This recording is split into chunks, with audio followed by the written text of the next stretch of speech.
Good evening, ladies and gentlemen, and warm welcome to you to the second of the evening lectures organized by the new Albert Hirschman Center on Democracy, which we've established this semester at the Graduate Institute. It's a great pleasure and a privilege to welcome those of you who were here for Professor Stephen Holmes' lecture back. For those of you who are here for the first time, this is so that you know we will be doing 3 to 4 public lectures every semester. The next one is on the 15th of May, and we have Kaushik Basu, who used to be the Chief Economic Advisor to the Government of India, but also to the World Bank, as our speaker. He was a colleague, actually, of Albert Hirschman's in Princeton, and he will be talking about the economic implications of globalization and democracy. Tonight, it's my pleasure and a great privilege to welcome a friend, Professor Arjun Appadurai, who is among the leading theorists of globalization in the social sciences. In fact, I should say Arjun, as usual, was ahead of the curve. He started writing on globalization before it became a fashionable topic at all, and therefore he's among its very early analysts in sociology and anthropology. He has a wide range of books and articles which explore the genealogies of cultural globalization in particular, its entanglement with violence, the transformations of contemporary capitalism. The most recent book is on finance capital, but of course he has also looked at topics which are central to political globalization, the decline and the uncertain future of the nation state, about which he will have something to say today, migration and media. His work on democracy has been both with relation to the idea of the nation state, its relationship and its fraught relationship of the nationalist project to minorities, but also he has an optimistic side to the earlier work on globalization and democracy. We're going to hear if that optimism still holds, but his work has been also on grassroots movements for democracy in India, especially among urban slum dwellers in Bombay, where he has been extremely active in even founding an NGO, Pukar. He is the Goddard Professor in Media, Culture and Communication at New York University and an honorary professor at Erasmus University, Rotterdam, and at the Tata Institute of Social Sciences in Mumbai. He has had a long and distinguished academic career in the US at the universities of Yale, Chicago, University of Pennsylvania, where he spent several years, and then at the New School in New York, where he held office as provost and vice president for academic affairs. He was elected a fellow of the American Academy of Arts and Sciences in 1997. He has served as a consultant or an advisor to a wide range of public and private organizations, including the Ford Foundation, MacArthur and Rockefeller Foundations, the UNESCO, the UNDP and the World Bank, and the National Science Foundation. Currently, he serves on the advisory board for the Asian Art Initiative at the Solomon Guggenheim Museum and on the scientific advisory board of the Forum d'Avignon in Paris. So that shows you some of his activities in the range of also public arts, which is a really wide range of engagements with topics of cultural globalization. He has authored numerous books, of which I'm just going to mention 3 here, because I think they're going to play some role today. One is Modernity at Large, Cultural Dimension of Globalization. The second, The Fear of Small Numbers, and I'll come back to that in a moment. It has a very interesting subtitle, and as usual, Arjun was ahead of most diagnoses of his times. The subtitle is Fear of Small Numbers, an essay on the geography of anger. And this was in 2006. When Arjun is already thinking about the politics of anger and resentment, which is fueling the rise of the global right, as we will hear from him today. His latest book, The Future as a Cultural Fact, Essays on the Global Condition, as I said, is on finance capital. His books have been translated into French, into German, Spanish, Chinese, Japanese, and Italian. Arjun has not only been a leading thinker, but he has forged some of the very concepts which we use today to think about global flows. And many of you may be familiar with his work on deterritorialization and especially with his formative phrase, scapes, ethnoscapes, technoscapes, ideascapes. So this whole vocabulary, I think, stands in contrast, and that marks his scholarship, and that with that I will give him the word. The fact that Arjun's very early essay on difference and disjuncture is pointing to a third way out of a liberal understanding of a linear model of progress culminating in globalization. That's not the route he takes, but he also doesn't take the Marxist route of using a vocabulary of either determinacy or dependency, instead of which he shows how these various flows of capital, of media, of ideas, and of people migration are entangled with one another, but however in disjunction. And therefore, from some of these disjunctions are produced some of the affects that we are seeing today, culminating in a politics of the global right, nationalist politics, which is, however, transnationally aligned with one another, ironically. Warm welcome to you, Arjun, and you have the word.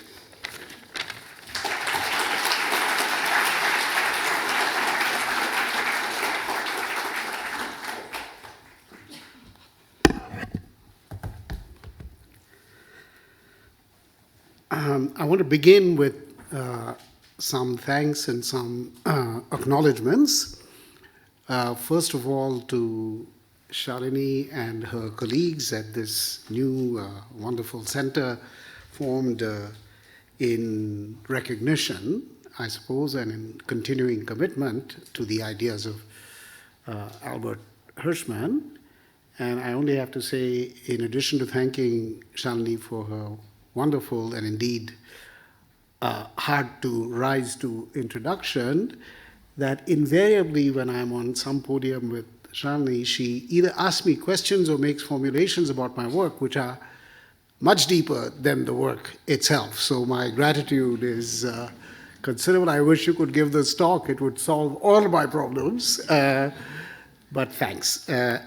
Also, a word about Albert Hirschman, whom I had the pleasure of getting to know in the year 1989 to 90, when I was a guest, a scholar at the Institute for Advanced Study, and he had this tremendous way of coming and knocking on the door of very young people whom he only knew because they were coming that year, and introducing himself in the most unassuming way, and then after 2 seconds we'd all go, "Oh, you're Albert Hirschman," but then remained always available to have lunch, talk about your book, ask your views of things. Truly a remarkable man, and his wife was also a remarkable woman who worked on literature and organized reading sessions for poorer populations in Princeton. Both really great, and I was already an admirer of such of his work as I knew, and grew to be an even greater admirer in the years after, as you will see from my remarks today. So I'm very glad to be back. I've been here once before, also courtesy Shalini, about, I think, 3 years ago maybe, perhaps in this very same room. And we had a wonderful and stimulating evening, but it was my first visit to this institute. This is the second, and I know even more now than I did then about what goes on here, the remarkable range of scholarly endeavors, student interests, projects related to world politics, world culture, and world development of the widest variety, very distinguished faculty, some of whom I have the honor to have known in the past, and even in this room today, others of whom I've met more recently. So I'm very, very honored to be here, both at the Institute and in the context of a center named for and in honor of Albert Hirschman. So I should also say this talk is more or less going to be based, I'm going to read from, to save time. I'm not going to try to be chatty or informal. This is going to be on the rock, straight up reading, but I'll try and not let you go fully to sleep. But I should say that this talk and the essay from which I'm reading are just this month coming into print as part of a collection put together by the German publisher Surkamp. And today I saw through someone, the French translation is already out. I think the German translation also, but it's being launched tomorrow in Berlin. And there's an English translation coming out from Polity and about 8 other language translations, more or less coming out together, including Chinese, Bulgarian, Italian. So this momentous book with about 12 essays, so I'm very honored to be part of it. And I say this partly as a shameless promotion, not so much for my essay, which you have to listen to anyway, and you don't have to read the book for that or buy the book, but there are some really distinguished people in that book, scholars of democracy, of liberalism, and in many cases of Europe, but also beyond. So I urge you to look for the book, which is in English, The Great Regression, and translated more or less literally into French, German, and so on. So you can look for the edition that suits you. But I also want to acknowledge that this talk is right at the time when this is going to appear in print. But I could not resist giving this talk here today because of the link in the talk, purely coincidental, to Hirschman's ideas. And so when Shalini asked me to give this talk, I thought, what could be more perfect? Plus, it's not really appeared, so most people likely have not seen it. So here we go. So the essay is called Democracy Fatigue. Fatigue. The central question of our times is whether we are witnessing the worldwide rejection of liberal democracy and its replacement by some sort of populist authoritarianism. Strong signs of this trend are to be found in Trump's America, Putin's Russia, Modi's India, and Erdogan's Turkey. In addition, we have numerous examples of already existing authoritarian governments, Orban in Hungary, Duda in Poland, and major aspirants to authoritarian right-wing rule in France, as we very well know this week, Austria, narrow win since I wrote this essay, and other EU countries. The total population of these countries is almost a third of the total population of the world. There's been growing alarm about this global shift to the right, but we have relatively few good explanations for it. And in this talk, I offer an explanation and a European approach to building an alternative. So my first section is called Leaders and Followers. We need to rethink the relationship between leaders and followers in the new populisms that surround us. Our traditional habits of analysis lead us to imagine that major social trends in the political sphere have to do with such things as charisma, propaganda, ideology, and other factors, all of which presume a strong connection between leaders and followers. Today, leaders and followers do, of course, connect, but this connection is based on an accidental and partial overlap between the ambitions, visions, and strategies of leaders and the fears, wounds, and angers of their followers. The leaders who have risen in the new populist movements are typically xenophobic, patriarchal, including the women, and authoritarian in their styles. Their followers may share some of these tendencies, but they are also fearful, angry, and resentful of what their societies have done or not done for them and to them. These profiles do, of course, meet, especially in elections, however rigged or managed they may be, but this meeting place is not easy to understand. Why did some Muslims in India and the US vote for Modi and Trump? Why do some women in the United States adore Trump? Why do groups from the former GDR now vote for right-wing politicians in Germany? Addressing these puzzles requires us to think about leaders and followers in the new populism somewhat independently of one another. So I begin with the message from above, leaders. The new populist leaders recognize that they aspire to national leadership in an era in which national sovereignty is in crisis. The most striking symptom of this crisis of sovereignty is that no modern nation state controls what could be called its national economy. This is equally a problem for the richest and poorest of nations. The US economy is substantially in Chinese hands. The Chinese depend crucially on raw materials from Africa and Latin America, as well as other parts of Asia. Everyone depends to some extent on Middle Eastern oil. And virtually all modern nation states depend on sophisticated armaments from a small number of wealthy countries. Economic sovereignty as a basis for national sovereignty was always a shaky principle. Today, it is increasingly irrelevant. In the absence of any national economy that modern states can claim to protect and develop, it is no surprise that there has been a worldwide tendency in effective states and in many aspiring populist movements to perform national sovereignty by turning towards cultural majoritarianism. Ethno-nationalism, cultural majoritarianism, ethno-nationalism, and the stifling of internal intellectual and cultural dissent. In other words, the loss of economic sovereignty everywhere produces a shift towards emphasizing cultural sovereignty. This turn towards culture as the site of national sovereignty appears in many forms. Take Russia in the hands of Vladimir Putin. In December 2014, not much noticed around the world, Putin signed a decree setting up a state cultural policy for Russia centered on the maxim, Russia is not Europe.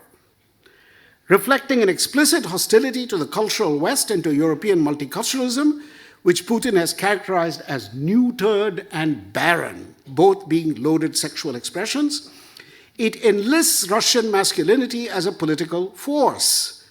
This rhetoric is an explicit call to return to traditional Russian values and is anchored in a deep history of Slavophile sentiment and Russophile cultural politics. The immediate context for this document was the battle over the future of Ukraine, and it underlay the cancellation of concerts by the Russian anti-Kremlin rock musician Andrei Makarevich, which, while reflecting the longer-term harassment of the musical group Pussy Riot.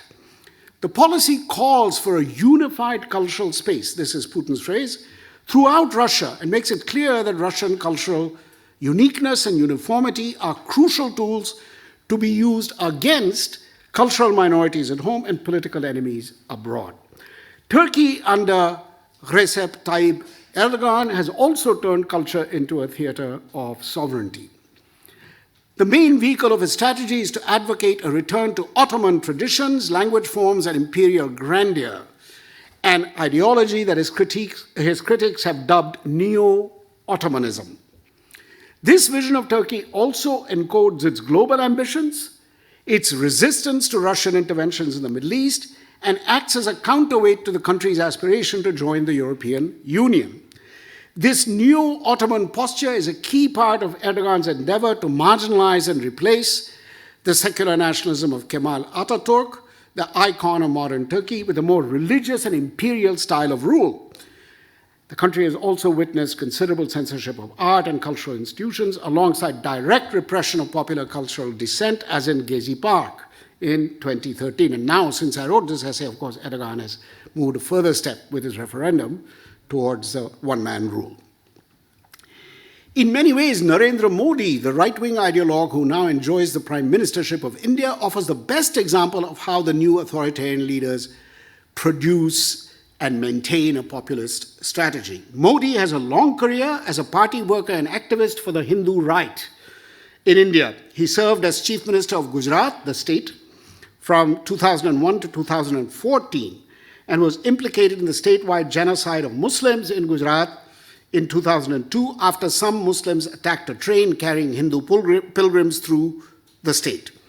Many progressive Indians still believe that Modi actively orchestrated this genocide, but he has managed to overcome many judicial and civil condemnations and won the campaign to become Prime Minister of India in 2014. He's an open advocate of Hindutva, Hindu nationalism, as the governing ideology of India, and like many of the current crop of authoritarian populists across the world, he combines extreme cultural nationalism with markedly neoliberal policies and projects. Under his now almost 3-year leadership, there has been an unprecedented number of assaults on sexual, religious, cultural, and artistic freedoms in India, anchored in a systematic dismantling of the secular and socialist heritage of Jawaharlal Nehru and the non-violent vision of Mahatma Gandhi. Under Modi, war with Pakistan is always a heartbeat away. India's Muslims are living in growing fear, and Dalits, the lowest caste, previously untouchable, are brazenly attacked and humiliated every day. Modi has brought together the lexicon of ethnic purity with the discourse of cleanliness and sanitation. Indian cultural images abroad, highlighting its combination of digital modernity and Hindu authenticity and Hindu domination at home, are the cornerstones of his version of Indian sovereignty.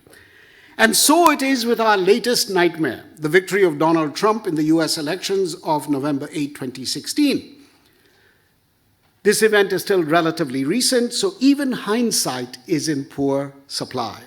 We cannot expect his victory to, and I wrote we cannot, I would say we could not, but we cannot, this was written very soon after he'd won, expect his victory to moderate his style. Trump's message, which combines misogyny, racism, xenophobia, and megalomania on a scale unprecedented in recent history, is centered on two extreme messages, one implicit and one explicit. The explicit message is his aim to, quotes, make America great again, by beefing up foreign military options for the US, renegotiating various trade deals that he believes have diminished American wealth and prestige, unshackling US businesses from various tax and environmental constraints, and above all, by making good on his promises to register all Muslims in the US, deport all illegals, tighten up American borders, and massively increase immigration controls.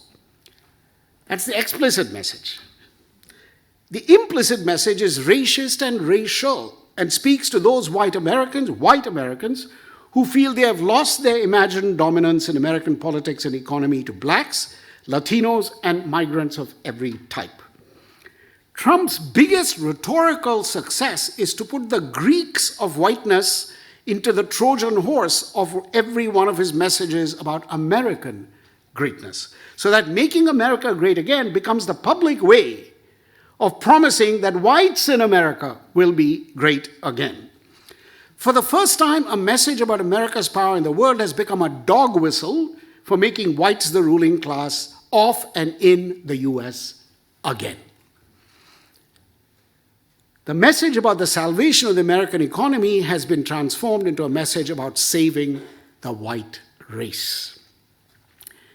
This then is what the leaders of the new authoritarian populisms have in common. The recognition that none of them can truly control their national economies, which are hostages to foreign investors, global agreements, transnational finance, mobile labor, and capital in general. All of them promise national cultural purification as a route to global political power. All of them are friendly to neoliberal capitalism with their own versions of how to make it work for India, Turkey, the US, or Russia. All of them seek to translate soft power into hard power. And none of them has any reservations about repressing minorities and dissidents, stifling free speech, or using the law to throttle their opponents. This worldwide package is also visible in Europe, in Theresa May's UK, Viktor Orban's Hungary, Duda's Poland, and, of course, Le Pen's vision of France. Whether it'll become Le Pen's France, we'll find out very soon, and others in virtually every other country in Europe. So in Europe, the flashpoints for this trend are the fear of the latest wave of migrants, the anger about the various terrorist attacks in some major European cities, and of course the shock of the Brexit vote. Thus, populist authoritarian leaders and demagogues are to be found everywhere across the old continent, this one, and they too operate with the same mix of neoliberalism, cultural chauvinism, anti-immigrant anger, and majoritarian rage as the major models I have discussed earlier: US, Russia, Turkey, India. So much for the leaders in these movements. What about the followers? I suggested earlier, and this section I call Vox Populi. I suggested earlier that an explanation of the worldwide success of populist authoritarians should not assume that the followers simply endorse or replicate the beliefs of the leaders they seem to adore. There is, of course, a degree of overlap or compatibility between what these leaders decry or promise and what their followers believe or fear. But the overlap is partial, as I said, and the popular followings that have allowed Modi, Putin, Erdogan, and Trump, as well as May, Orban, Duda, Le Pen in Europe, to achieve and retain power have their own worlds of belief, affect, and motivation. To grasp some of what these worlds are like, I return to the famous ideas put forward by the political economist and philosopher Albert Hirschman in his brilliant book, Exit, Voice, and Loyalty, written almost 50 years ago. Hirschman provides a powerful understanding of how, in this book, of how human beings respond to a decline in products, organizations, and states by either remaining loyal to them, leaving them, or staying with them to protest the decline by voicing, which is his word really, opposition, resistance, or complaints in the hope of resistance or reform. The great originality of Hirschman's analysis was its linking of consumer behavior to organizational and political behavior, and his approach was a vital move in comprehending how long and in what circumstances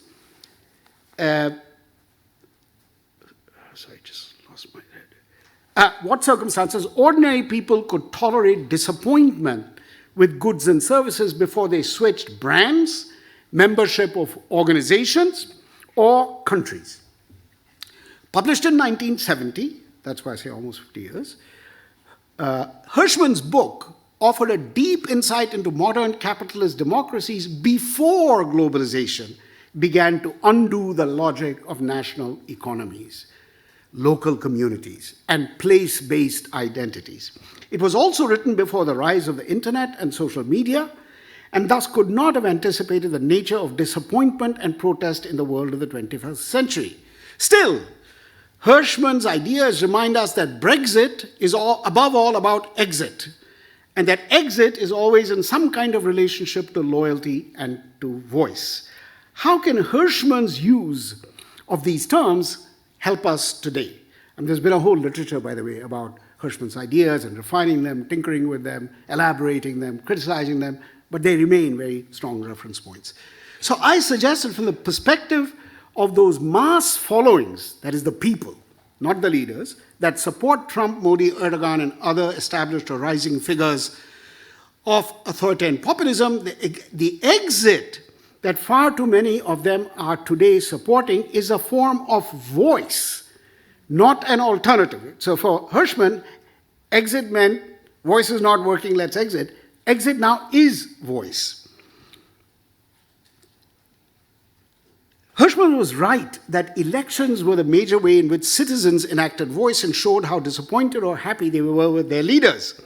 But elections today, and the recent US elections are an excellent example, have become a way to exit from democracy itself, rather than a means to repair and debate politics democratically. The approximately 62 million Americans who voted for Trump voted for him and against democracy. In this sense, their vote was a vote for exit. And so it was with the election of Modi, the election of Erdogan, and the pseudo-elections in favor of Putin, and I'm sure you can add examples to this. In each of these cases, and in many of the populist pockets of Europe, there is, and here my title, is a fatigue with democracy itself.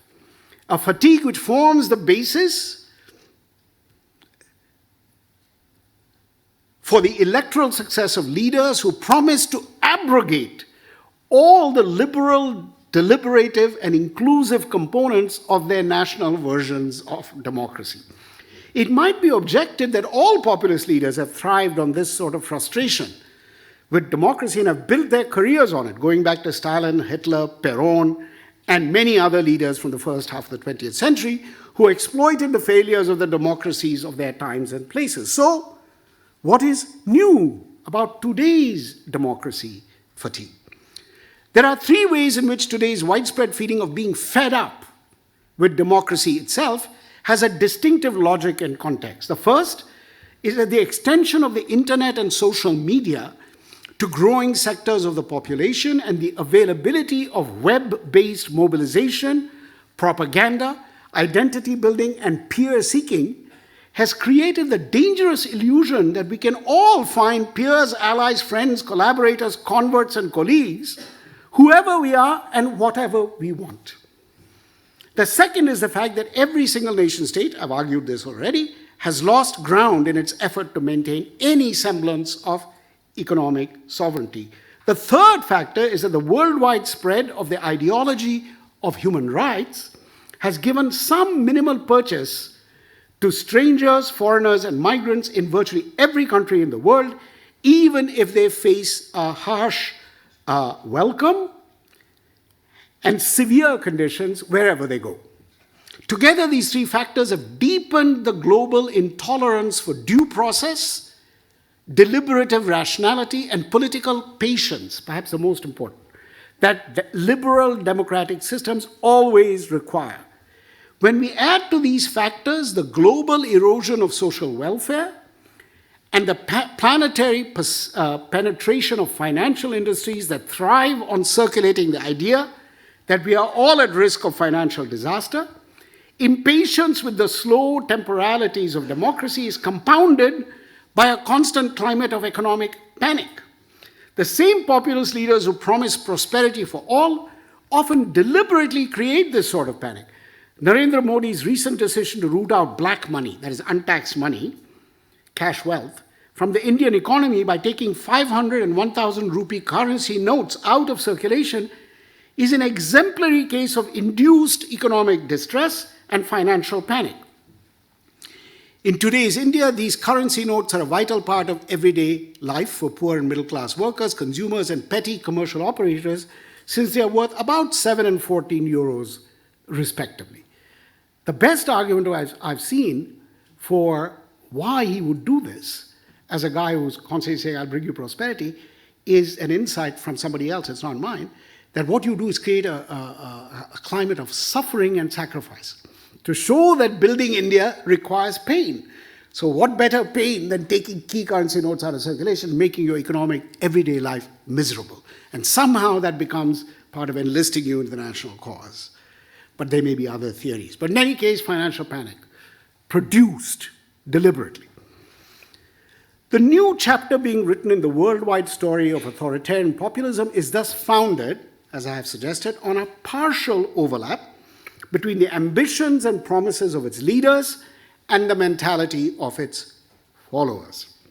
The leaders hate democracy because it is an obstacle to their monomaniacal pursuit of power. The followers are victims of democracy fatigue, who see electoral politics as the best way to exit democracy itself.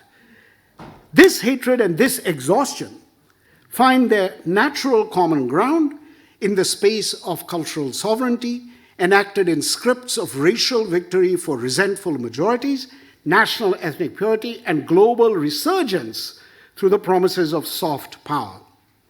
This common cultural ground inevitably hides the deep contradictions between the neoliberal economic policies and well-documented crony capitalism of most of these authoritarian leaders and the genuine economic suffering and anxiety of the bulk of their mass followings.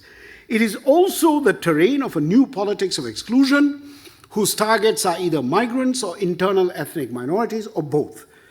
As long as jobs, pensions, and incomes continue to shrink, minorities and migrants will continue to be obvious scapegoats until a persuasive political message emerges from left liberal voices about restructuring income, social welfare, and public resources. This is not a short-term project, but it has to be a medium-term priority of the highest order. And here, since in my view Europe is on the cutting edge, I conclude by returning to the old continent, this continent. So this last section is called Where is Europe Headed? The consequences of the Brexit vote are still playing out. I wrote this some months ago. but they're clearly still playing out in France, among other places. And of course, in relation to Wales, I just heard Theresa May today trying to persuade the Welsh that they should hang in there with the United Kingdom.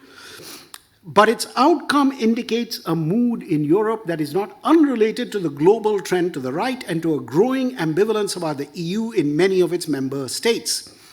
Leaving aside the details of UK politics, some general observations come to mind. The first is that Brexit is only the most recent version of a long and recurrent debate about what Europe is and what it means. This debate is as old as the idea of Europe itself. The question of Europe's boundaries, identity, and mission has never been resolved. Is Europe a project of Western Christendom? Is it the child of Roman law and empire? Or of Greek rationality and democratic values? Or of Renaissance humanism and secularism? Or of Enlightenment universalism and cosmopolitanism? These alternative images have struggled with one another for centuries and remain the subjects of deep division. They are images espoused by different classes, regions, states, and intellectuals at different times, and none of them has ever been completely hegemonic. Neither has any of them moved out of the picture entirely. They're all around today. They have also coexisted with bloody internal wars, massive religious schisms, and brutal efforts to eliminate minorities, strangers, heretics, and political dissidents. This combination of factors continues to be relevant today. The only one which is not relevant directly is that Europe does not have an empire. Imperialism officially is gone, but all these other things are still very much around. I'll return to that point in a second. It is not difficult to see that the fear of new immigrants as well as of existing migrant populations is a major part of the recent growth of arguments against the EU in its core countries, such as France, Holland, and Germany, as well as in Poland, Hungary, and Slovenia, which resent the efforts of the EU leadership in Brussels to dictate quotas, criteria, and legal categories in relation to refugees and other migrants to countries facing the immediate impact of new arrivals. It is also evident that this resentment is compounded by the sense that membership in the Union represents a net loss for economic well-being, a net loss for economic well-being in many of its member countries, and that an exit would thus be in their best interest.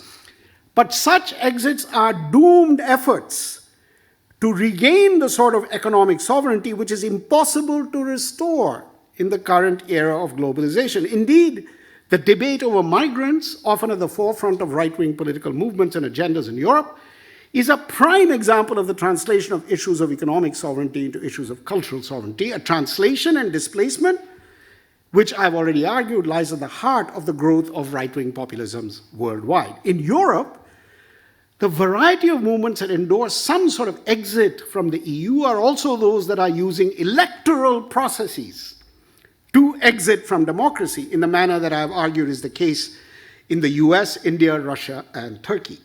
What the European cases of democracy fatigue bring more sharply to our attention is the wish of many political groups and movements to harvest the benefits of globalization without the burdens of democracy. In the case of Britain, for example, membership in the EU became associated with liberal ideology at home. Thus, Theresa May's visit to India last year for discussions with Narendra Modi offers a revealing glimpse of the future of global neoliberalism in a world unburdened by democracy. The two leaders agreed on issues of cross-border terrorism, meaning Pakistan, and British financial investments in Indian infrastructure, but had tough words for one another on the question of Indian student visa quotas in the UK and the status of Indians who, quotes, overstay their visas in England. Hence, a Tory leader who rose to power on the Brexit vote and an Indian right-wing populist authoritarian of world rank are already doing business about how to ensure the free flow of international capital while horse trading over visas and migrants. This is a glimpse of how business will be done between the new authoritarian leaders of the world when they are no longer burdened by democracy at home and when they have been propelled into power by mass followings suffering from democracy fatigue. Trump and Putin already have cozy ties, as we all now know in vivid detail, And Trump's followers among Indians in the US are already, Indians in India and in the US are already closely allied. European liberal democracy is on the verge of a dangerous crisis. Democracy fatigue has arrived in Europe and is visible from Sweden to Italy and from France to Hungary, regardless of the outcomes of recent elections like Holland and Austria, which were extremely close and could have gone either way. In Europe, too, elections are becoming ways to say no to liberal democracy. In this scenario, Germany, where I'm now living, Berlin, is at a major and risky crossroads. It can use its remarkable wealth, economic stability, and historical self-consciousness, having especially to do with Hitler and the Holocaust, to hold up the ideals of the European Union, to offer a welcome to refugees from Africa and the Middle East, to pursue peaceful solutions to global political crises, and to use the power of the euro to expand the scope of equality both within its borders and in Europe more generally. There's a side point here, which I won't take up time on, which is that very few commentators have noticed that the most heated debate at the level of the state and the public sphere about the migrant crisis was hot on the heels of the euro crisis. And the very countries that were facing the brunt of the migrant arrivals, Greece and so on, had already borne the brunt of Brussels' cruelty about the euro. So Willkommen culture later, but austerity before, and this cannot really continue, or it's not healthy for it to continue. So and Europe can use the power of the euro to expand the scope of equality, both within its borders and in Europe more generally. Or it can also exit, close its borders, hoard its wealth, and, this is Germany now, and let the rest of Europe and the world solve its own problems. There are many people in Germany who say, why are we worrying about all this stuff? The latter may be the message from the German right, but it would be a foolish option. Global interdependence is here to stay, and German wealth is as dependent on the global economy as anyone else's. The exit solution would not be good for Germany. Need I say, it would not be good for France. It has no choice, again Germany, but to push for a democratic Europe, and a democratic Europe is a vital resource in the worldwide struggle against authoritarian populism. But for this scenario to work, Germany, and you may add some other country in its place, perhaps France, perhaps others, will have to convince its fellow EU members that it will not be the voice of austerity and imposed financial discipline, especially in Southern and Eastern Europe. In other words, a soft policy on migrants and cultural tolerance at home is not consistent with a harsh approach to internal European debt and a dramatic reduction in fiscal sovereignty for countries like Greece, Spain, and Italy, Greece in particular, essentially a wholly owned subsidiary of the international financial institutions. There is no Greek nation, practically speaking, at this point. The challenge here is whether Germany can support the forces of liberal democracy in those European countries that threaten to move to the right, and whether this is possible without putting Germany again in the role of a European hegemon.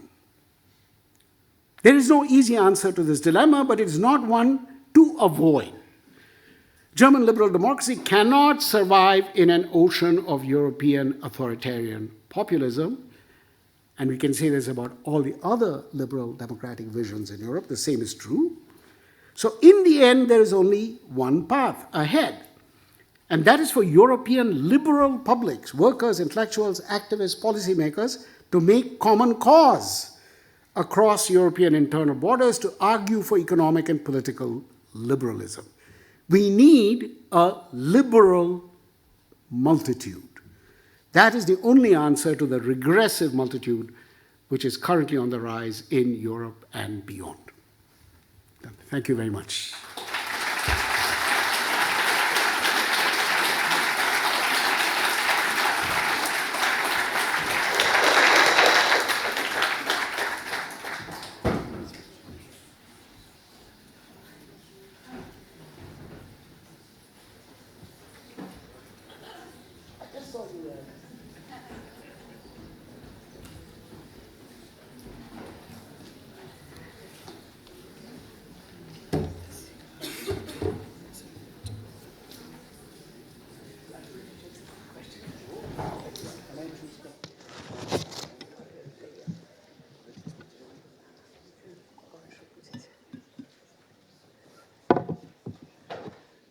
So thank you, Arjun, for this really wide-ranging speech with a resounding call for a liberal multitude. Now we'll have to discuss with you how such a multitude can be formed and what kind of political agendas it may have. But I think that with that, we are really at the heart of the question, because I think you are very right in a lot of the diagnostic statements which you have made. Why have we got to here this impasse and what can be done? So with that, let me turn to the questions. Can I give you a mic?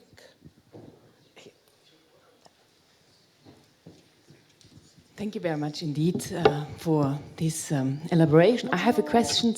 Would you just introduce sorry. yourself Okay. Just very briefly, Yes, so that he knows? of course. My name is Doreen Mende. I'm the head of the CCC research program at the Haute École d'Art et Design here in Genève. It's an international research program for artists and theorists. And I have a question with regard to this liberal democracy in relation to the year of 1989, particularly also with regard to, you spoke about the German condition, the German condition. I wonder whether it also has something to do the great moving right show that is going on now at this moment. Has something to do also with the fact that in 1989 a form of overtaking erasure of alternative to liberal democracy was at stake. I mean, by kind of erasing the alternative of socialist or of a leftist politics. Because this is something that in the East, I mean, it's something I've been thinking about a lot because I'm from East Germany. So that's something, why is this case now going on? How do you look at this moment of 1989 in relation to the contemporary condition and the kind of the politics of denial, the return of the repressed, and how does this really connect? What do you think about this? Because I think in 1989 the whole restructuring process took place on a new world order, and it is erased. So the liberal democracy model has been kind of, one almost could say, colonizing the idea of an alternative to the kind of the other side of the Iron Curtain, so to speak, of the global Cold War. What do you think about that, since you sit there? Thank you. Let's see. Is it on? Yeah. Thank you. So this is a very important question, and it raises a set of questions both about Europe as well as about the Cold War, and about the continuation of some kinds of domination even after empire by powerful countries which are now not only in the West, but Russia, China, even India, in certain parts of the world, dominating. So it's not something I address here.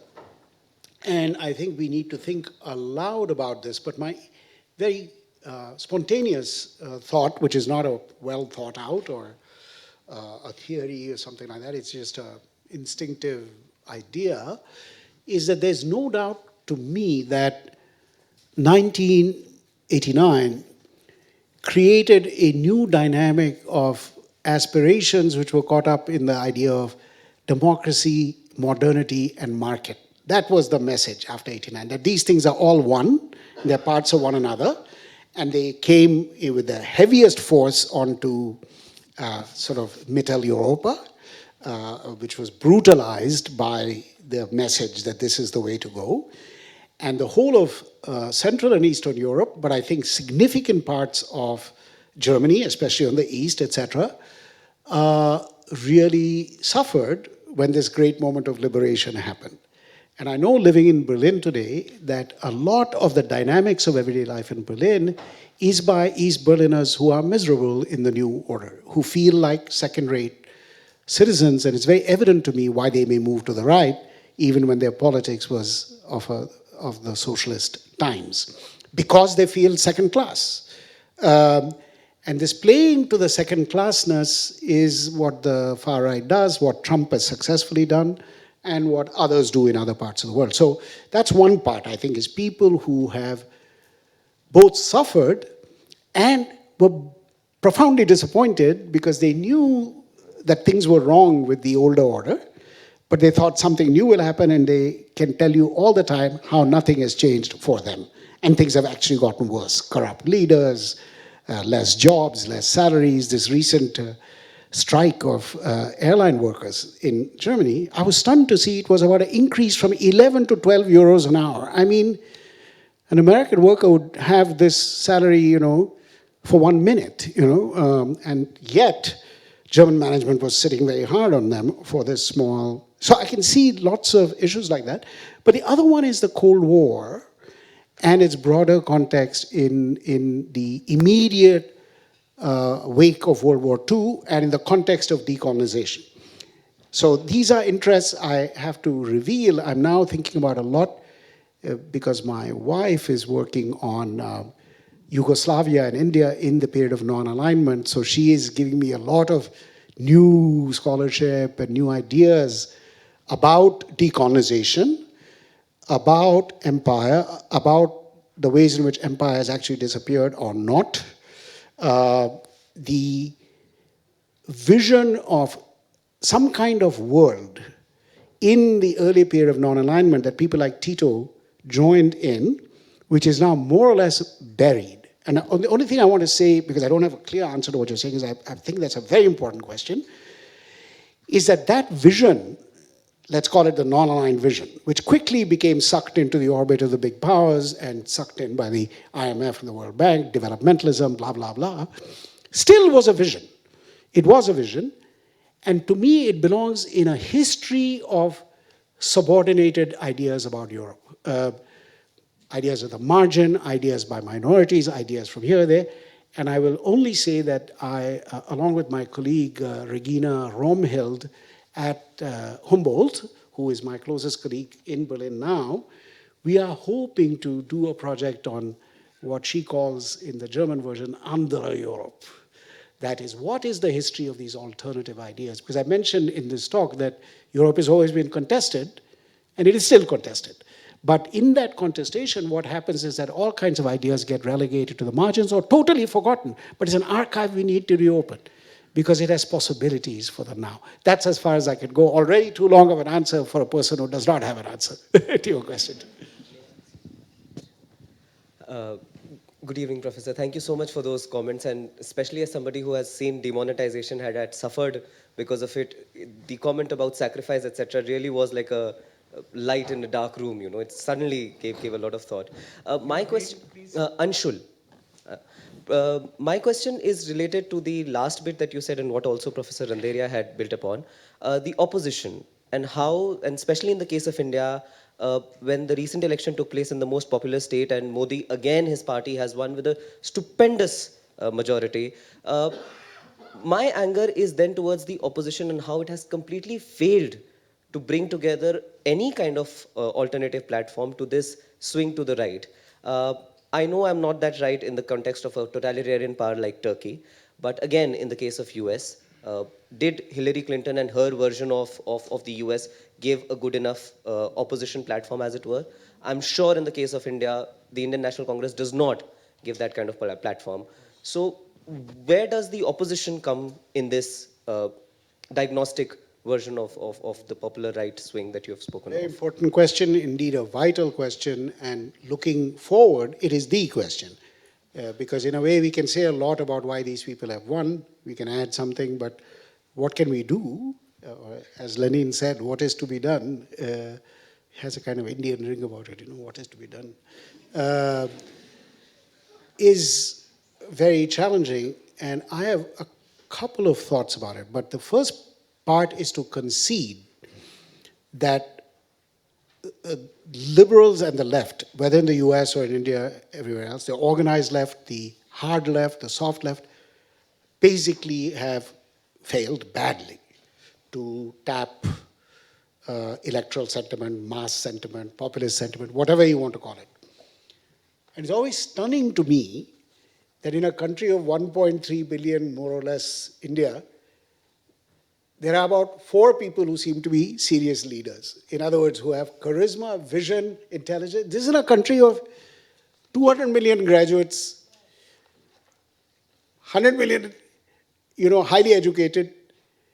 probably 1 million who've gone to some kind of engineering, other institutions. It's a super smart country, full of scientists, artists, this, that. They ask, who's in Delhi? Like, nobody.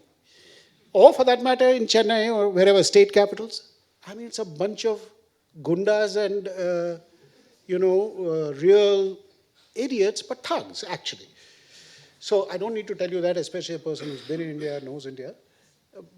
But it's precipitous and it's statistically stunning. There are some answers, like politics is so corrupt, people go to other things. But they don't satisfy me. I mean, people could get in. My friend Yogendra Yadav is again making some effort. I mean, there are people who are genuine, smart, who want to do something. But where do they fail? And I would say there are many analyses depending on the country, US, here, there. But one common thing which somebody else gave me as an idea, so it's not mine, and I should name the person in the spirit of acknowledgement, is a very important artist now based in France, but who does a lot in Berlin, called Kader Ismail. So we had a dinner in which he said this. He said, the left, meaning liberals and left, have lost any capacity to produce or incite passion. Passion seems to have been given over to the right. I think it's a very interesting observation because, yes, arguments for liberal democracy have a terribly boring sound about them. Usually because they involve due process, waiting, deliberation. I mean, what's exciting about that? But the truth is, we do have models, and it's true that they had the empire as the context, Nehru, Gandhi, this one, that one in India, and others in the US who did not have an imperial power over them. Take Lincoln, for example. Great orators, fabulous writers, who actually reached people on very basic ideas. And now there seems to be a kind of abstraction and a kind of distance. And essentially it's a failure in the domain of affect.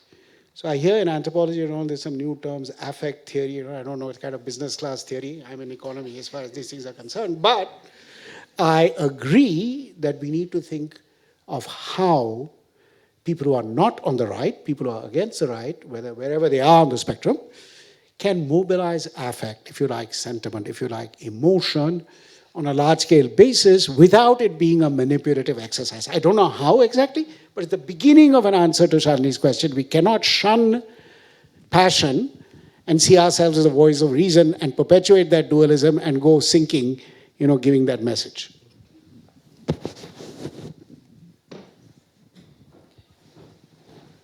Good evening. Thank you, Professor, for the excellent presentation. My name is Shireen Lindsay-Hurst. I'm from the Institute for Media and Global Governance. And my question to you is this. Hypothetical or not, in the event of a Marine Le Pen victory, what do you predict will happen to the sovereignty of Europe, the great Europe?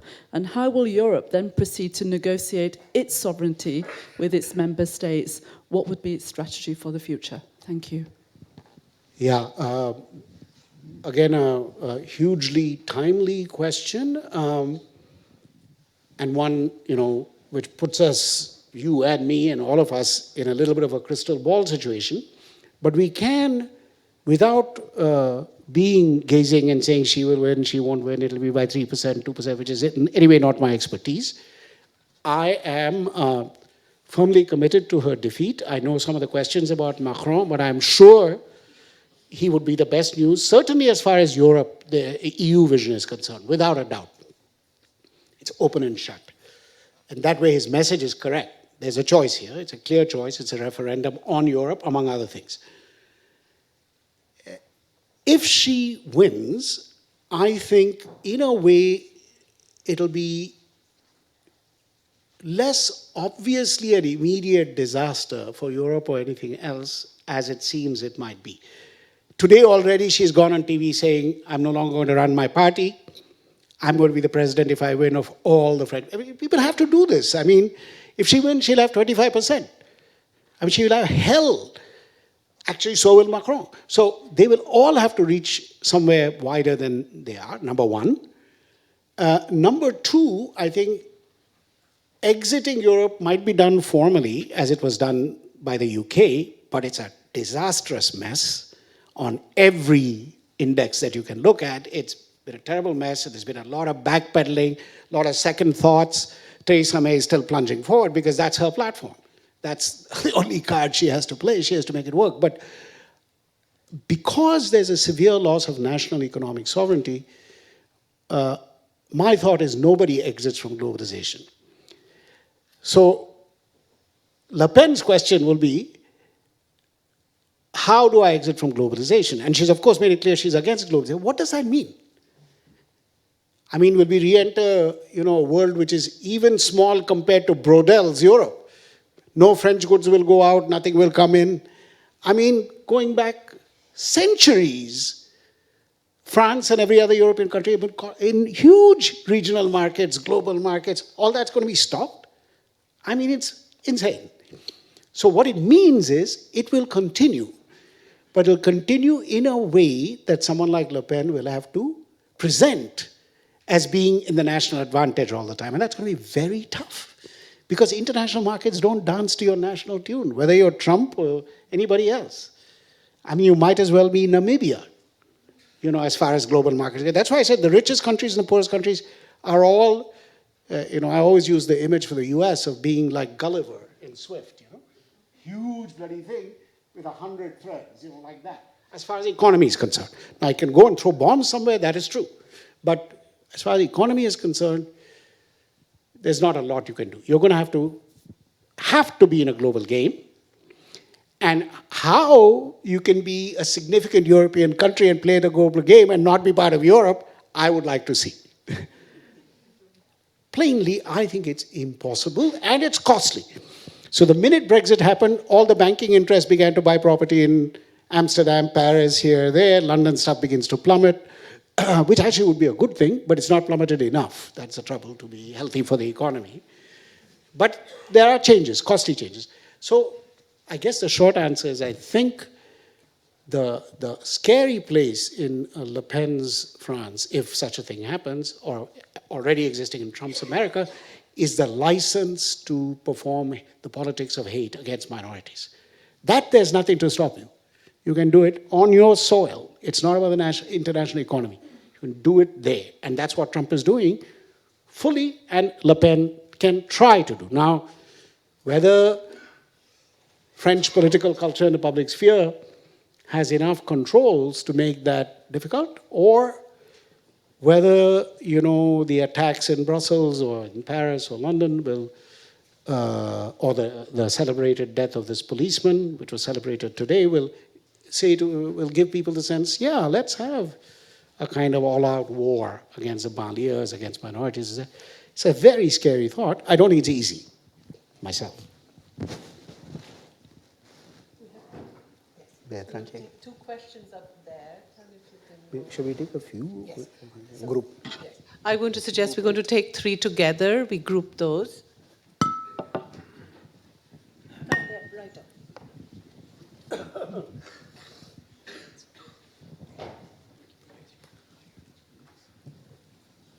Hi, my name is Ted. I'm a grade 12 student going at Canadian International High School in Neuchâtel, Switzerland.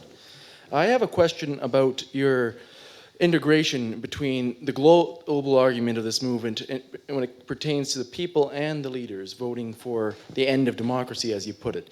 And I can definitely see that in many of your examples, from Erdogan's Turkey to Putin's Russia. But I think to make that broad sweeping statement over the whole movement, especially in situations throughout the European continent, where arguably the European Union and European Commission isn't most exactly democratic of institutions. And a lot of this stuff in Europe, a lot of this movement's motivations in Europe have been not anti-democratic, but arguing to put more democracy into the system from that area. I'm just wanting your opinions and thoughts on that angle of the spectrum, and I want to have a better, fully understanding of your rationale for your argument. Thank you for that talk. My name is Suchismita. I had a question, which is maybe it might be more like a clarification.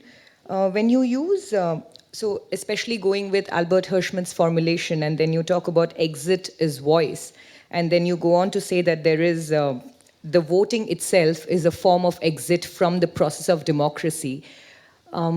I'm slightly provoked to think over here that isn't that a bit of an overassumption?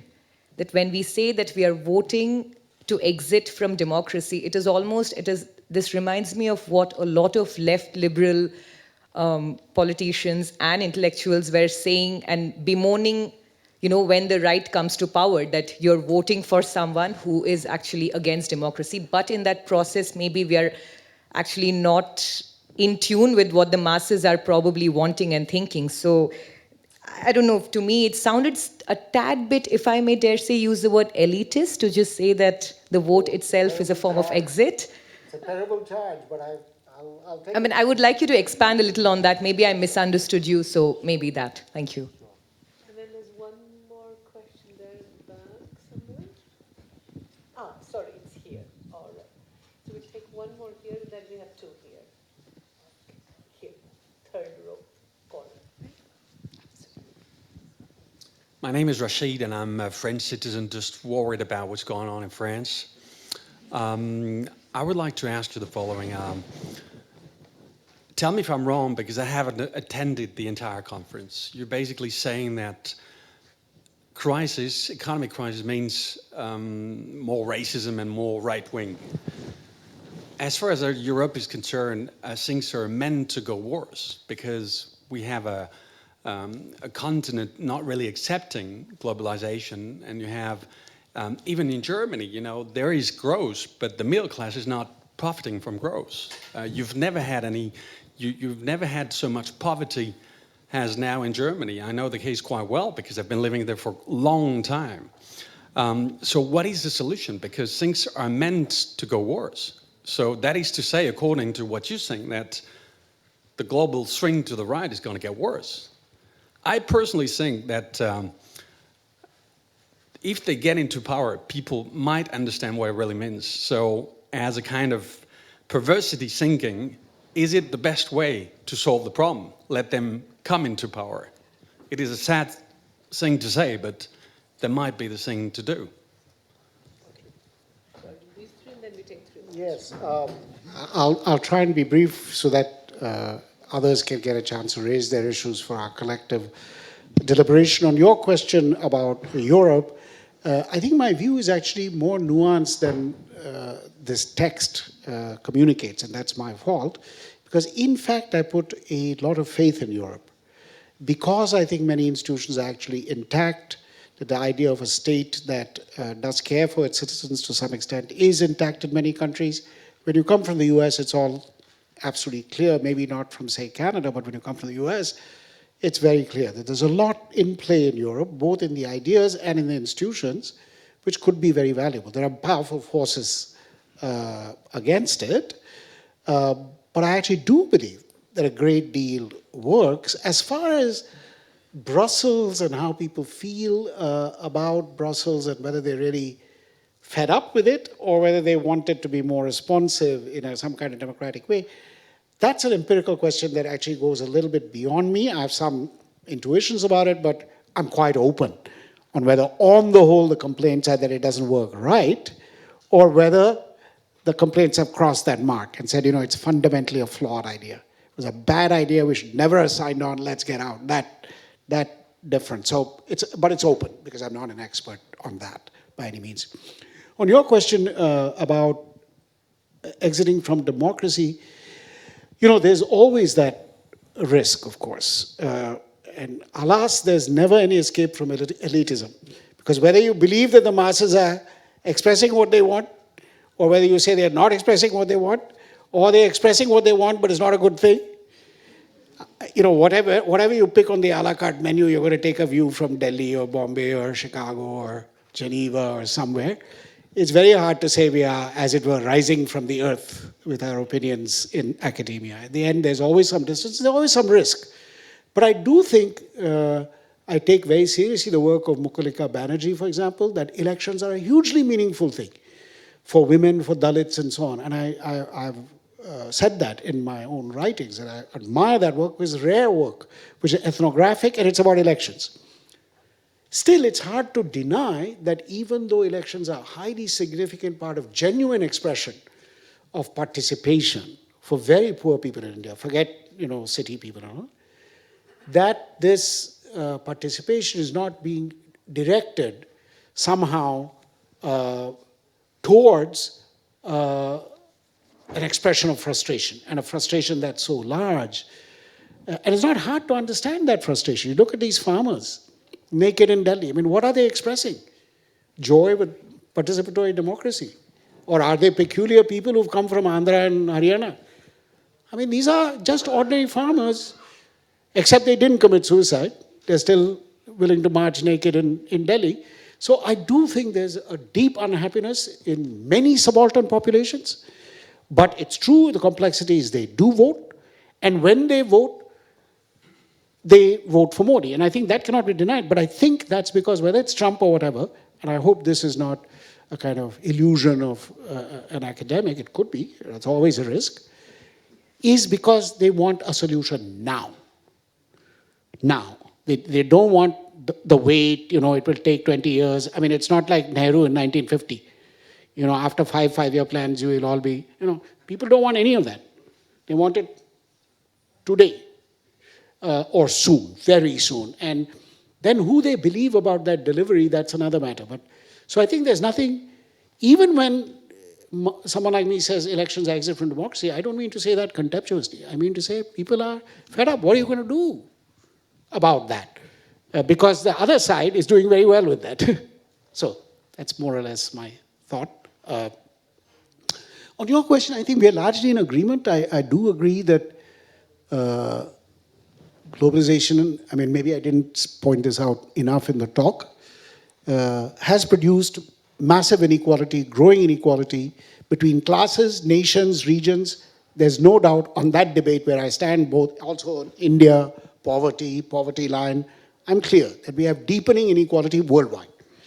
So someone like Mr. Piketty, picked up on this and documented in a certain way, but it's not the first person to point this out at all. He just got some very rich data and analysis support. So I quite agree with you. And I think that's why I said this kind of deepening inequality is also tied up with the incapacity, this is what I would add, of nation states to regulate their own economies. And so what they're able to regulate is kind of crony capitalism, both inside and outside, and everybody underneath sinks. Now, as to German inequality, there's some debate on this, even among German economists and all who know a lot more than I. It still looks to me as an outside observer from the US and who studies India and so on, that, there's poverty and then there's poverty. I think there's shrinkage of budgets, there's pressure, but I see pensioners in Berlin and all, you can still get the basics of an apartment, live somewhere, have a Krankenkasse. I mean, where's a Krankenkasse for the poor in the US? Zip. India, forget it. Go and die at the hospital, before the cemetery makers stop at the hospital, if you're poor, So I still think, relatively speaking, these countries have something going, but overall, I do think people are not, a lot of people are not benefiting from globalization, hence the receptivity to the message from the right. So I think we're mostly in agreement. We'll take a last round of questions here. Thank you, Professor. My name is Zafar Shahid. I used to work in the International Labour Organization. Your question about inciting passion, the left and liberals' inability to do that. I think one of the reasons may be that the left and some of its intellectual supporters have gotten tied up over the last 70 years, perhaps, 70 to 80 years, of excessive scientism, figuring out that statistics and mathematics and laying out of fact will lead you by logic in a certain direction. I think the classic example that we have, and maybe this is your movement towards your liberal multitudes, is if you analyze what happened a couple of days ago in France, both the people that came in with majorities have no program at all, as such. Le Pen has a program, but it's not a positive program. They're not talking about economics anymore, the way that the left and social democrats have been talking about economics for a long time. They're leaving it open, and they're appealing to people on a sort of emotional basis. And then we'll see. Thank you.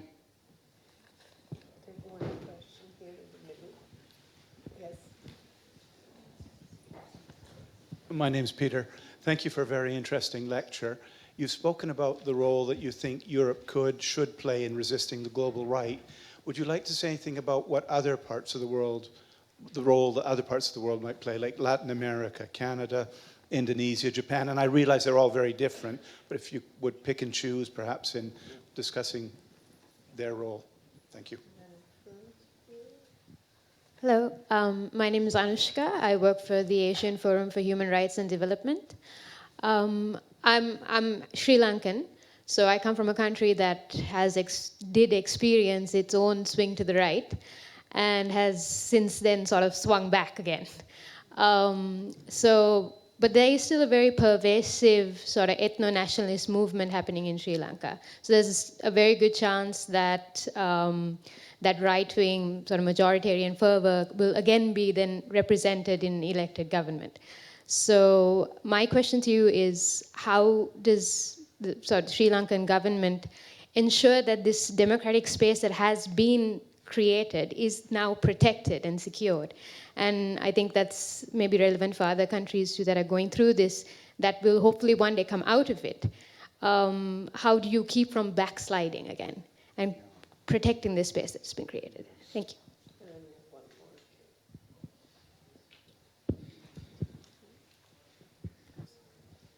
Thank you very much for the presentation. I just wanted to ask, you said how Indians and Americans are becoming close allies.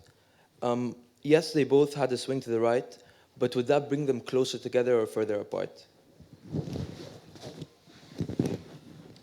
Well, maybe I'll just start with your question and then try and please help me if I lose track of your questions. I'll ask you just to flag them for me.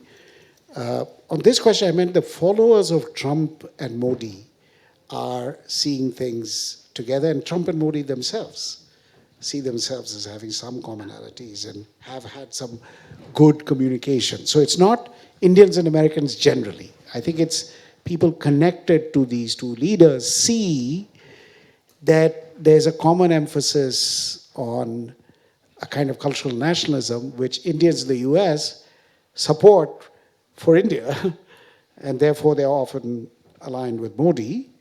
And they see it happening with Trump, and they say that's fine. You know, we like it there, and it's fine if an American leader wants to do it here, especially when we, let us say the Indian population in the US is relatively exempt. You see, they're not Mexican, they're not Hispanic, they're not black. So it's a kind of model minority syndrome. So because of that slight insulation, it's easier for Indians in the US, both to support Trump in the US and to support Modi long distance in India. So that's where the sort of mutual sympathy operates, or I meant to say. It's not general that suddenly Indians and Americans are seeing things together. So that's one part. I'll go back to your question at the beginning about emotion, passion, and I think there were two parts to what you said. One was the argument from statistics and science as having become far too much of a crutch or a tool. And I think that goes back to one of the limitations of the Enlightenment, which was the idea of enlightenment. Meaning you can change by changing people's minds, and you can do that through education. These are the core things, that the light of reason will push out the forces of darkness. We know not only has the story of development and modernization shown us that is wrong, but that light was shining the same time Europe was brutalizing most of the world. So light had an odd kind of ultraviolet quality, you know. So we have to be careful with that light then and now. But separate from that, I think, is the issue of emotion and affect, and how do you mobilize it. And there I think you commented that both Macron and Le Pen seem to be speaking to emotion. Yeah, I think so. Le Pen for sure, because her vacancy in the Department of Programs, Ideas and all is stunning. Macron is, I think, a slightly different case. I think he is First of all, he does have some ideas, and not all of them are things people like. He's a neoliberal guy. He wants to unite right and left. He wants to be friendly to the market. Globalization also means for him not only be friendly to migrants, but also be friendly to the global market. There's a whole series of things we can identify, which he is given his direction on. But I also think, in some way, my sense is that he's not succeeding up to this point by really playing with affect, that he's still, in a way, a classically rational man, but understanding that he cannot speak lofty abstractions, give big technical programs about decentralization, or in India, Panchayati Raj, some administrative lessons, and hope to win elections. So he certainly knows how to speak, but I still generally see him as speaking on the side of reason and so on, but doing so with some degree of purchase, but without falling into the trap of reason versus emotion. That, I think, is the main one, that we need to find out how we can continue to inhabit the realm of reason, deliberation, and so on, but not refuse affect. This is an old division of which mostly we are the victims. So we always assume when there's a victory of the wrong ideas, that is the same as the victory of emotion over reason. I think these things we need to rethink. Your question is a very important one, because it's true that especially for a person with my career, which has been based largely on studying India and studying colonialism, which is what I was trained in before post-colonialism became, so I'm still a little behind the times, still trying to think through colonialism. But be that as it may, coming out of all that, it's for me an important thing to say there's something in Europe which is not just something parochial, narrow, there's that, or entirely allied with world domination. I'm trying to problematize that and say, well, these ideas are not themselves ideas about exploitation and so on, but they happen to go with that other project. So I'm actually trying to write something on that contradiction. So I'm, in other words, more intrigued with European potentials, although most scholars of my type and my generation have more or less foreclosed the Europe question. Either Said or Foucault or some combination has been, the Europe question is solved. To me, it's not quite solved or resolved. It's worth re-examination, partly because of the many suppressed histories in Europe itself that are not available to us anymore. That said, the rest of the world is very important, and I think its lessons could also be very important. I mean, till recently, especially after 1989, when the wall came down, and all sorts of crises began to happen in Europe, having to do with the end of the Soviet Union and so on, I remember trying to write an editorial piece, short opinion piece for the New York Times, saying, the European countries that are suddenly entering democracy would be well advised to go to India. We've been at this for 50 years already. Struggling with diversity, struggling with national unity, struggling with development, struggling. How about taking some advice? And not to speak of all the other non-aligned countries, the decolonizing countries. The New York Times editors more or less laughed in my face. What, you mean Polish parliamentarians or German parliamentarians are going to go to Malawi? It was like, what a ridiculous thought. Now I have more worries about giving that suggestion, because I see what's happening in places like India. It's not exactly, model UN parliament, student parliament. It's a scary place. So I'm less clear where, as it were, you might find highly energized, progressive, inclusive visions. And I think they can be found in movements in India, including some of the movements I've studied, slum-based, activist, globalized NGOs and so on. I think there are many lessons to be learned, but if you look at formal politics, it's tough to go over the map and say, there's a place. I mean, the closest you can come in South Asia is Bhutan. But, Bhutan is not a large place. It's a monarchy. Yeah, they're very concerned about development. They've done a very good job, but it's not an example you can easily export. You could look at Bangladesh, look at India, you could say, but those places are very troubled. Pakistan, you can't turn to. And in Africa, we know that the biggest hopes were South Africa and Nigeria, and each of them, is very troubled, deeply troubled. So it's not easy, though I do think there are things to be learned from the South African experience, from the Indian experience, the Indonesian experience. I don't mean to poo-poo them at all. That's been my life's work. But I think at the level of formal politics, they've all proved to run into huge troubles. Europe is not quite there.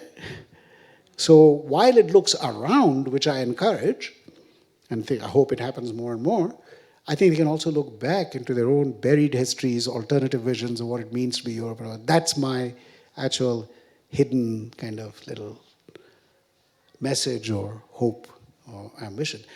Question about Sri Lanka quickly. I can't really tell you a good answer, though I've been to Sri Lanka now quite a few times. I was very privileged to work with people like Neelan Tiruchelvan, ICES, and lots of younger people still today are doing very important work in and on Sri Lanka. And I see now that there's a very delicate moment, and that the Sinhala nationalist parties and the right-wing monks and so on have not disappeared. They're just in the wings. So I think it's a very challenging question, and I think the only thing I can say is that the answer might lie both in fundamental structural things about the economy and inclusion, by the radical pushing of a non-genocidal agenda at every level, schools, here, there, so far as it can be done. And perhaps the work that has already begun in the kind of truth and reconciliation mode. Because when you've had that kind of division in a country that size, the wounds are everywhere. And you have to have, so if you don't take the South African model or the Argentinian model or something, you have to make your own model. And people are doing that, of course. I do get reports, I get Sri Lanka people working on this. I know also people studying it. I don't know the outcomes, but I think that too has a place. But I agree with you that whether it's Sri Lanka or any other place which is teetering or oscillating, the question of durable conviviality, cohabitation, is extremely challenging. And one reason for it is that, by and large, social science has been, all social science, anthropology, sociology, political science, infinitely better at the problematics of conflict and conflict resolution than of peace and its daily production as a very laborious task, which is mostly invisible. But since we don't look at it, we don't know. It's a little bit like what Goffman did with presentation of self in everyday life. We need something like a Goffman-like exercise about everyday life, except about the production of peace. That is the production of the absence of conflict, which is a very active business. But we, at least in anthropology, so far as I know, there's plenty of stuff on violence, conflict, genocide, suffering, memory, loss. But if you ask, and there is now a literature on happiness and so on, but if you ask, how is peace daily produced in Indian slums or this or that, I worked in some of those, and it's very tough to do, very arduous, because it's mostly invisible. And it's very much, very transient. It's, for example, what do people not make an issue about? Well, that's not easy to do the ethnography of that, because it comes and goes very fast. Anyway, these are things that come to mind as some of the reasons why this is a hard exercise even for us. Thank you very, very much, Arjun. I'm sorry there are a few questions left in the room, but I think it's time to call it a day for today. Thank you very much for some really provocative ideas, a liberal multitude, but actually you as the champion of European values and the other face of Europe is an unexpected... Never too late. I was reminded, in fact, of a very interesting remark of Syed Abdullah Brailwi, who used to be the editor of Bombay Chronicle, the English newspaper in Bombay. When the British left, he said, Now that they have left, we can think of all the good things about them. And I think there is a lot of wisdom in that. He fought hard that they should leave, but now that they had left, he said, let's think of the good things about them. And I think that there is a very interesting political project in what you are saying, in recovering not only the other face of Europe, if you like, but also in recovering the modalities of conviviality and of a daily lack of conflict, something which would be sort of an ethnography which would need fine-grained analysis of how is it that there is a daily, it's not even a conflict resolution because it's not a conflict which gets resolved. How is it that some things never become a source of tension, or if they are, what kinds of modalities are there to solve it at a local level? So the phrase, the production of peace, in other words, remind us that peace is produced. It's not only peace is there, or order or civility is there, they get disturbed, but it too is actively crafted, but we do relatively little about it. No? So I think we have a large research agenda which got set out towards the end. And thank you very, very much for all of these ideas and sharing them with us. So I.